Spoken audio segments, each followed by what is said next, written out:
Voltamos para o último bloco do nosso programa. Estamos conversando com o jurista e professor Luiz Flávio Gomes sobre o projeto do novo Código Penal. Muito bem, professor, os senhores que fazem parte da Comissão de Juristas do Novo Código incluíram no texto do anteprojeto o crime de terrorismo. A sugestão, inclusive, é de que o delito tenha pena de 8 a 15 anos de prisão. E a comissão também decidiu pedir a revogação da Lei de Segurança Nacional, criada em 1983 e utilizada até o momento para configurar práticas terroristas. O senhor poderia explicar como vai ser a caracterização do crime de terrorismo? Terrorismo é um crime que não existe hoje na legislação brasileira. Existe pressão internacional para aprovar este crime, porque o Brasil vai ter agora vários eventos internacionais de grande envergadura, como a visita do Papa, a Copa do Mundo em 14, Olimpíadas em 16.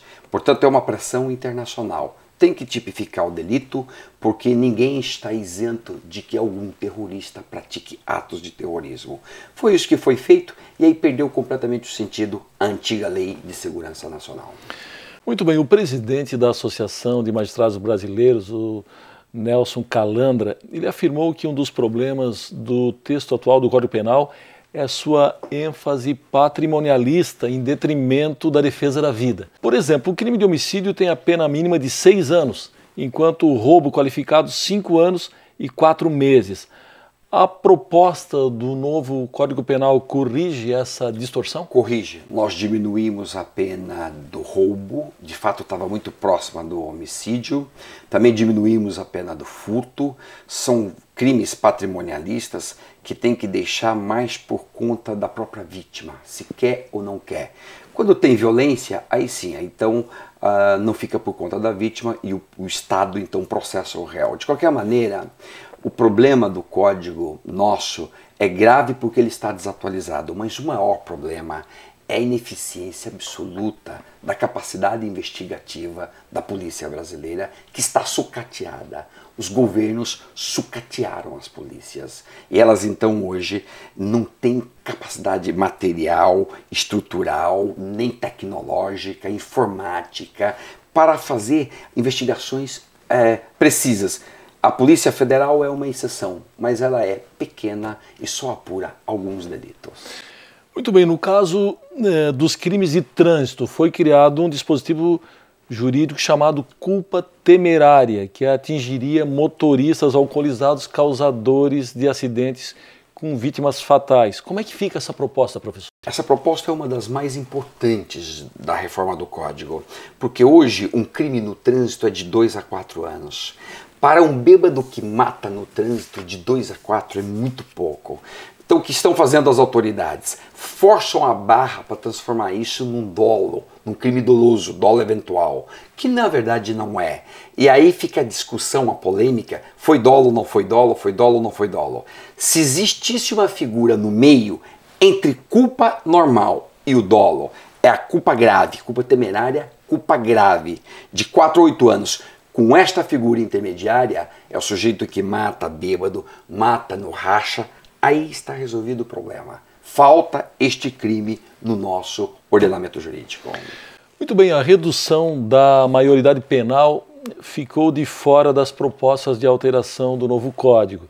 No entanto, este parece ser um clamor de grande parte da sociedade brasileira que assiste todo dia vasto noticiário sobre menores cometendo crimes, na maioria das vezes, inclusive sendo usados como massa de manobra por delinquentes maiores de idade que permanecem na sombra. Por que a redução não está, então, entre as propostas? Porque se isso for possível no Brasil, há uma polêmica se é constitucional ou não fazer isso, só por emenda constitucional, porque a idade de 18 anos está na Constituição. Não é uma tarefa, portanto, do Código Penal, que é feito por meio de lei. Então não pode por lei. Tem que ser por emenda constitucional, se é que pode modificar, porque a polêmica é muito grande nessa área. Eu, particularmente, na minha opinião, será uma modificação absolutamente inócua, sem nenhum sentido, não vai resolver coisa nenhuma, porque você tem que tirar a meninada da rua e dar estrutura para eles. Bom, isso nos induz para a próxima pergunta, que é sobre a questão do sistema prisional brasileiro. Nós todos sabemos, ele não cumpre o seu papel de ressocializar o indivíduo. E o que se percebe é que o preso acaba, ao contrário, se especializando ainda mais para prosseguir na transgressão. Bom, com a simples construção de mais presídios, não estaríamos apenas remediando o problema, enquanto que a sociedade atual, da forma como está organizada, ela acaba criando mais e mais condições para o surgimento de mais criminosos? Claro, hoje colocar um sujeito no presídio é dar para ele a faculdade do crime, porque aí ele tem contato com os criminosos organizados. O Brasil é o país que mais aumentou o número de presidiários de 90 para cá, até 2012. É o campeão do mundo em aumento de presidiários e, no entanto, a criminalidade só subiu, só aumentou. Não é este o caminho correto. Dentro dos presídios hoje tem muita gente que não cometeu nenhum tipo de violência, é um absurdo. De outro lado, tem muita gente violenta que está fora. Ou seja, o sistema prisional é a síntese do Brasil que deu errado. O Brasil tem uma parte dele que deu errada. Tem parte que deu certo. A parte que deu errada, a síntese é o sistema prisional. Injusto, desumano, cruel e não tem a mínima chance de esperar nada do preso que passa por ali. A não ser, piora. Ele sai dali mais violento do que ele entrou. Muito bem, professor Luiz Flávio Gomes, infelizmente o nosso tempo se esgotou. Muito obrigado pela sua entrevista. Chegamos ao fim do nosso programa. Hoje conversamos com o jurista e professor Luiz Flávio Gomes sobre o projeto do novo Código Penal. Voltamos semana que vem com mais um tema do seu interesse. Até lá!